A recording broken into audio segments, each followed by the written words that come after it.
حضرت عبداللہ بن مسعود رضی اللہ عنہ سے روایت ہے، انہوں نے کہا جبکہ اس کی شاخیں 7ویں آسمان کے اوپر ہیں، وہ سب چیزیں جنہیں زمین سے اوپر لے جایا جاتا ہے اس تک پہنچتی ہیں اور وہاں سے انہیں لے لیا جاتا ہے، اور وہ چیزیں جنہیں اوپر سے نیچے لایا جاتا ہے وہاں پہنچتی ہیں اور وہیں سے انہیں وصول کر لیا جاتا ہے۔ اللہ تعالیٰ نے فرمایا جب ڈھانپ لیا سدرہ یعنی بیری کے درخت کو جس چیز نے ڈھانپا،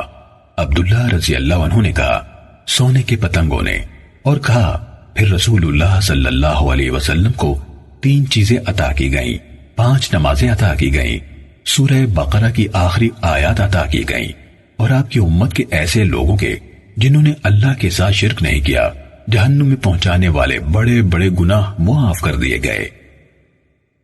صحیح مسلم حدیث نمبر 431۔ عباد بن عوام نے کہا ہمیں شیبانی نے خبر دی، انہوں نے کہا میں نے زر بن حبیش سے اللہ تعالیٰ کے اس فرمان کے بارے میں سوال کیا، وہ 2 کمان کے برابر فاصلے پر تھے یا اس سے بھی زیادہ قریب تھے۔ زر نے کہا مجھے عبداللہ بن مسعود رضی اللہ عنہ نے خبر دی کہ رسول اللہ صلی اللہ علیہ وسلم نے جبرائیل علیہ السلام کو دیکھا، ان کے 600 پر تھے۔ صحیح مسلم حدیث نمبر 432۔ حفص بن غیاث نے شیبانی سے حدیث سنائی، انہوں نے زر سے، انہوں نے حضرت عبداللہ بن مسعود رضی اللہ عنہ سے روایت کی، انہوں نے آیت جھوٹ نہ دیکھا دل نے جو دیکھا پڑھی، کہا رسول اللہ صلی اللہ علیہ وسلم نے جبرائیل علیہ السلام کو دیکھا، ان کے 600 پر تھے۔ صحیح مسلم حدیث نمبر 433۔ شعبہ نے سلیمان شیبانی سے حدیث بیان کی، انہوں نے زر بن حبیش سے سنا، کہا کہ حضرت عبداللہ بن مسعود رضی اللہ عنہ نے آیت آپ نے اپنے رب کی بڑی نشانیاں دیکھی پڑھی، کہا رسول اللہ صلی اللہ علیہ وسلم نے جبرائیل علیہ السلام کو ان کی اصل صورت میں دیکھا، ان کے 600 پر تھے۔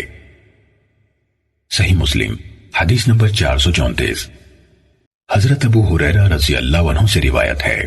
کہ اللہ کے فرمان آپ صلی اللہ علیہ وسلم نے اسے ایک اور بار اترتے ہوئے دیکھا کے بارے میں کہا آپ صلی اللہ علیہ وسلم نے جبرائیل علیہ السلام کو دیکھا۔ صحیح مسلم حدیث نمبر 435۔ عطا نے حضرت ابن عباس رضی اللہ عنہما سے روایت کی، انہوں نے کہا آپ صلی اللہ علیہ وسلم نے اسے یعنی رب تعالیٰ کو دل سے دیکھا۔ صحیح مسلم حدیث نمبر 436۔ وکیع نے کہا ہمیں اعمش نے زیاد بن حسین ابو جہمہ سے حدیث سنائی، انہوں نے ابو عالیہ سے اور انہوں نے حضرت ابن عباس رضی اللہ عنہما سے روایت کی، انہوں نے آیت ما کذب الفؤاد ما رآ یعنی جھوٹ نہ دیکھا دل نے جو دیکھا، اور وَلَقَدْ رَآهُ نَزْلَةً أُخْرَى یعنی اور آپ نے اسے ایک بار اترتے ہوئے دیکھا کے بارے میں کہا رسول اللہ صلی اللہ علیہ وسلم نے اسے یعنی رب تعالیٰ کو اپنے دل سے 2 بار دیکھا۔ صحیح مسلم حدیث نمبر 437۔ وکیع کے بجائے حفص بن ابن غیاث نے اعمش سے حدیث سنائی، انہوں نے کہا ہمیں ابو جہمہ یعنی زیاد بن حسین نے اسی سند کے ساتھ یہی حدیث سنائی۔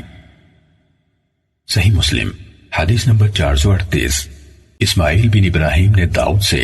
انہوں نے شعبی سے اور انہوں نے مسروق سے روایت کی، کہا میں حضرت عائشہ رضی اللہ عنہا کی خدمت میں ٹیک لگائے ہوئے بیٹھا تھا کہ حضرت عائشہ رضی اللہ عنہا نے فرمایا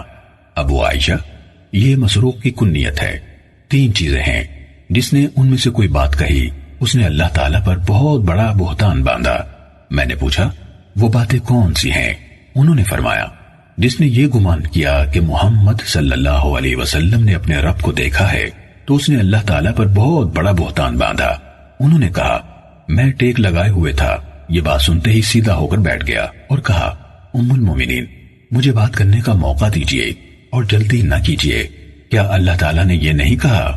بے شک انہوں نے اسے روشن کنارے پر دیکھا، اسی طرح اور آپ صلی اللہ علیہ وسلم نے اسے ایک بار اترتے ہوئے دیکھا۔ حضرت عائشہ رضی اللہ تعالی عنہا نے فرمایا میں اس امت میں سب سے پہلی ہوں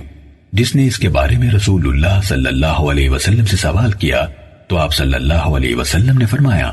وہ یقیناً جبرائیل علیہ السلام ہے، میں انہیں اس شکل میں جس میں پیدا کیے گئے 2 دفعہ کے علاوہ کبھی نہیں دیکھا۔ ایک دفعہ میں نے انہیں آسمان سے اترتے دیکھا، ان کے وجود کی بڑائی نے آسمان و زمین کے درمیان کی وسعت کو بھر دیا تھا۔ پھر ام المومنین نے فرمایا، کیا تم نے اللہ تعالیٰ کا فرمان نہیں سنا؟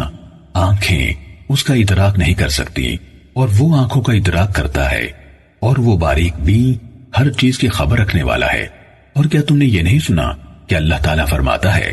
اور کسی بشر میں طاقت نہیں کہ اللہ تعالیٰ اسے کلام فرمائے مگر وحی کے ذریعے سے یا پردے کی اوٹ سے، یا وہ کسی پیغام لانے والے یعنی فرشتے کو بھیجے تو وہ اس کے حکم سے جو چاہے وہی کرے، بلا شبہ وہ بہت بلند اور دانا ہے۔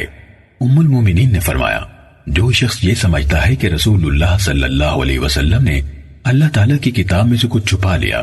تو اس نے اللہ تعالیٰ پر بہت بڑا بہتان باندھا، کیونکہ اللہ تعالیٰ فرماتا ہے،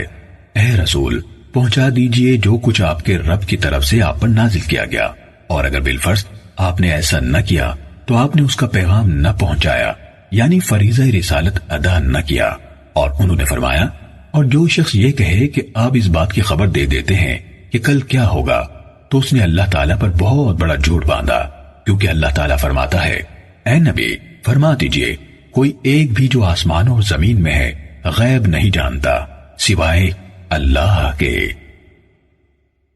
صحیح مسلم حدیث نمبر 439۔ اسماعیل کے بجائے عبد الوہاب نے کہا، ہمیں داؤد نے اسی طرح حدیث سنائی۔ اسماعیل بن ابراہیم ابن اولیہ سے بیان کی اور اس میں اضافہ کیا کہ حضرت عائشہ رضی اللہ تعالیٰ عنہ نے فرمایا، اگر محمد صلی اللہ علیہ وسلم کسی ایک چیز کو جو آپ پر نازل کی گئی چھپانے والے ہوتے تو آپ یہ آیت چھپا لیتے، اور جب آپ اس شخص سے کہہ رہے تھے جس پر اللہ نے انعام فرمایا، اور آپ نے بھی انعام فرمایا کہ اپنی بیوی کو اپنے پاس رو کے رکھو اور اللہ سے ڈرو، اور آپ اپنے جی میں وہ ہر چیز چھپا رہے تھے جسے اللہ ظاہر کرنا چاہتا تھا۔